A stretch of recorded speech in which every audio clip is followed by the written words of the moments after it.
I don't know if you guys in the UK understand how sad it is for us in Canada and in the United States to watch what you're doing to yourself. I mean, the UK is a great country. When I go there, I go to Oxford, I go to Cambridge, to these remarkable places in London, see your unbelievable deep history, understand how much the world owes the UK in terms of, say, the establishment of common law and decent government everywhere, including places like India. We owe the UK such an immense debt. And to watch you guys like spiral yourselves into the ground for this idiot, weak political correctness that's gone so far that you can allow your working class women to be raped en masse sadistically and say nothing about it and gaslight people who are telling the truth. It's so sickening. It's so demoralizing. It's almost unspeakable. We all pray, hope and pray here in Canada and the US that you get your act together and grow some spine again and put your damn country back together and stand up to these bloody psychopathic bullies and the woke green mob, because it would be a dreadful shame to lose you. Imagine this bead represents 1,000 people, a sold-out West End theatre. For the 24 years up to 1997, net migration was 18,000 people. What about the 24 years since? 5.2 million. And just the last 4 years, 3.4 million. It's been completely out of control. Now let's look just at those who've arrived since 2021. 700,000 humanitarian visas, 280,000 and 300,000 family visas. Most of these people didn't come to work and are paying no tax. Just these beads here in black might be earning enough to contribute more than they cost. But after 5 years here, most of these people can get something called indefinite leave to remain. ILR means stay indefinitely, get welfare, social housing, free healthcare, and it puts you on the path to citizenship. The government spends, on average, £34,000 looking after somebody in just the last year of their life. But very few of these people will contribute that in tax over the whole time that they're here, let alone enough for all of the welfare and services they and their family will get too. It's going to cost us hundreds of billions of pounds. That's roughly enough to cut a quarter of income tax for nearly a decade. This is insane. State support should only be for citizens who just can't afford for people to come here who can't support themselves. And if they are already here, they must not be able to go on benefits. Instead, they will need to leave. What do you study? I do business. Business? Yeah. Spell business. B-I-S-S-I-N-S.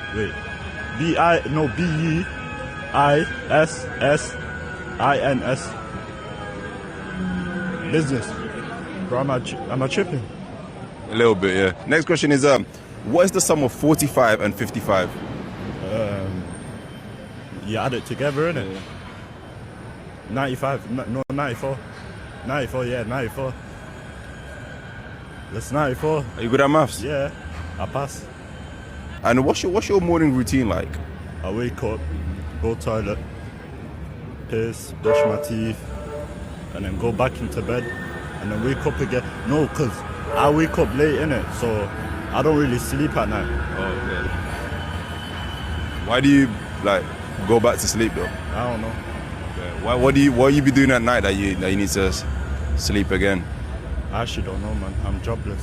You love the fact that the mums, the dads, the concerned parents, the concerned residents who don't normally come out and get involved in politics, taking this to the street to peacefully protest, are apparently the baddies. But then Antifa and Stand Up to Racism, banners for the RMT, they're the good guys? I'm sorry, but the lovely, fluffy left are nothing but utter vile mobs. That's what you saw. And the fact is, you were very peacefully asking for, in interviews, asking for people's opinions, willing to listen to both sides of the debate. But there is never a debate with that lot. It is They are right and you are wrong, regardless. And I'm sorry, but, you know, they've got banners saying refugees are welcome in Epping. Well, how many of them are going to take a refugee into their house? Because the answer is always, oh, I don't have space. I'm renting, I can't. I don't have space at all. Sorry, if you want refugees are welcome, take one into your house. I did want to ask them, but I literally could not fire off one question without them either ignoring me or abusing me. I don't give a stuff about child grooming. All in there is to attack Muslims. You don't give a stuff about child suit, you little rich cunt. You don't give a stuff about child grooming. If you have a conversation, that's fine. Everything's on camera. Everything's on camera. It shows exactly the type of people you lot are.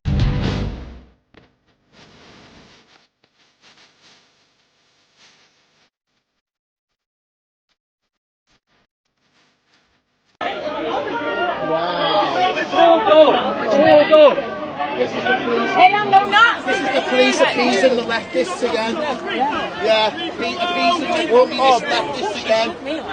I'm not a Nazi. Stopping you from moving forward about the breach of the peace. What, just for saying I don't want to be called a Nazi? You shouldn't be allowed it. It's a control tactic, so you can't say or do anything. Just keep on going now. It's to protect the leftists. Absolutely. What do you mean move on? How pathetic are you? From the British, we love you! You're not going that way. Excuse me. Guys, two of you, please. Two of you, straight away. What? You're not And now they're all mobilised. As usual. To do with being a Nazi, it's got nothing to do with being anyone. You just don't want to pay for you to live in there. The dog knows. The doggy. Why? Why is that all? What do you mean that's not right? They've done nothing wrong. I like being shouted Nazi. That guy is shouting on a megaphone, Nazi in my face. And the police are here telling people not to be insulted that they're being called Nazis. Yeah, of course you are, mate. Yeah, Do you understand what a Nazi is? all right. Because that's really offensive. Yeah. When you're letting them stand there and shout You can stand where you want, film what you want. at Oxford residents in order to what? How are you? All right? Because we're upset our taxpayers' money's going on funding Afghans. Where else would you rather be on a Sunday night? Nazis. God, you're the Nazis. They're actually standing there watching them shout that. Are they allowed to shout Nazis? Am I allowed to go over someone's face and shout Nazi? No, I'm not, am I? So why are you stood there watching them shout it? The reason why we've actually got out is because the boss is already You're useless. You're useless. You stood there letting people shout out obscenities like that. And then they attempt to arrest you. How embarrassing is that? Where's your stones? We haven't made any attempts to arrest you. You've got 1, 2, 3. She's been flagging me around the corner because I took offence that you shouted Nazi in her face. I don't want to be called a Nazi in my own street, on my own, leave the area. I live here. I don't want Afghan men in the centre of Ulster. They think a 9-year-old girl can get married. Don't want to. Don't want to pay for it. That's the being a Nazi. About the Mayor of London. Is that who you said? Yes. Well, I think he's been a not very good mayor from what I understand. He's done a poor job. Crime is up, a lot of problems. And I don't think he should be criticizing a representative of the United States that can do so much good for the United Kingdom. We talked about it before. He should be positive, not negative. He's a negative force, not a positive force. And if you look at what he said, he hurts the people of this great country. And I think he should actually focus on his job. It'd be a lot better if he did that. He could straighten out some of the problems that he has and probably some of the problems that he's caused. Thank you. Klaus Schwab, the former leader of the World Economic Forum, personally manipulated data to make Brexit look like a disaster. Now, whether or not you think Brexit was a good thing or a bad thing is actually largely irrelevant. The point is that there was a conspiracy to convince you and to convince other European nations that Brexit was some terrible tragedy. And this ties in with something I've been saying for a while now. Britain has no allies. There is nobody out there who wants to help Britain other than the British people themselves.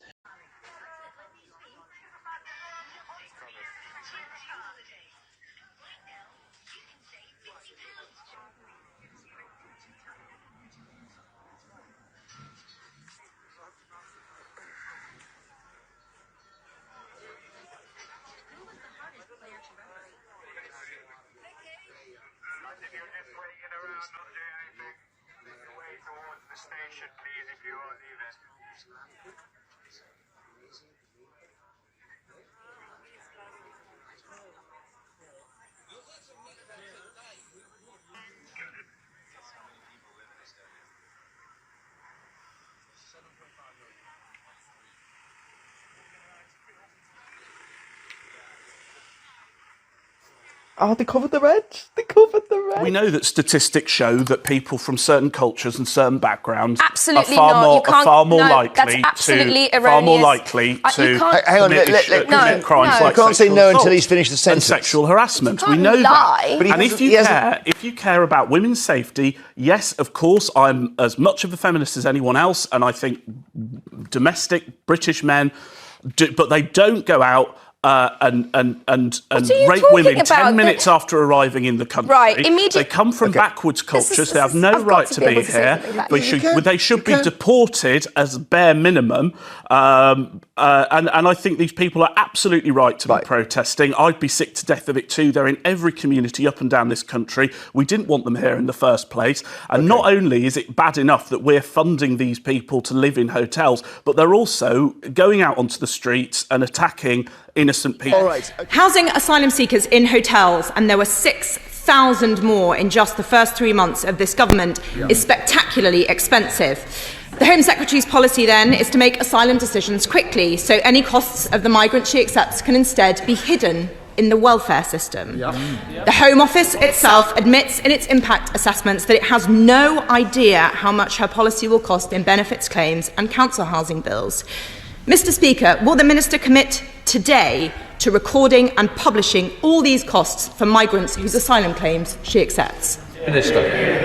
I don't think, Mr. Speaker, I'm going to take any lessons on value for money from the party opposite, who spent £700 million to send 4 volunteers to Rwanda and left huge backlogs and over 90,000 stopped asylum claims, people in hotels without being able to leave because they were trying to get their fantasy Rwanda programme off the ground.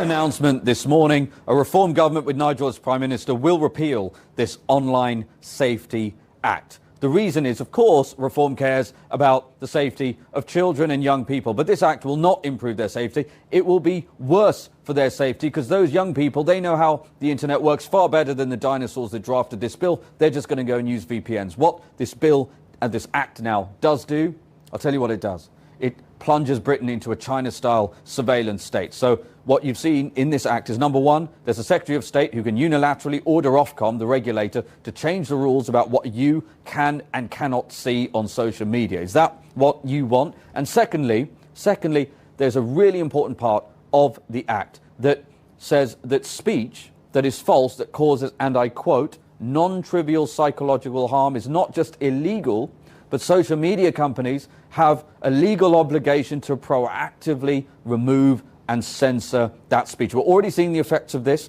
We're seeing footage of a perfectly lawful protest in Leeds about a migrant hotel being censored by X. We're seeing lots of tweets, actually, with commentary against the government that is already being censored. So what is happening now is Britain is descending into a dystopian Chinese surveillance state. So yes, we must protect children and young people, and a reform government will do that. But this bill, this act, goes far, far beyond that, and as I said, doesn't even deliver on what was intended as the primary goal. Nigel Farage, as Prime Minister with the reform government, will repeal this act.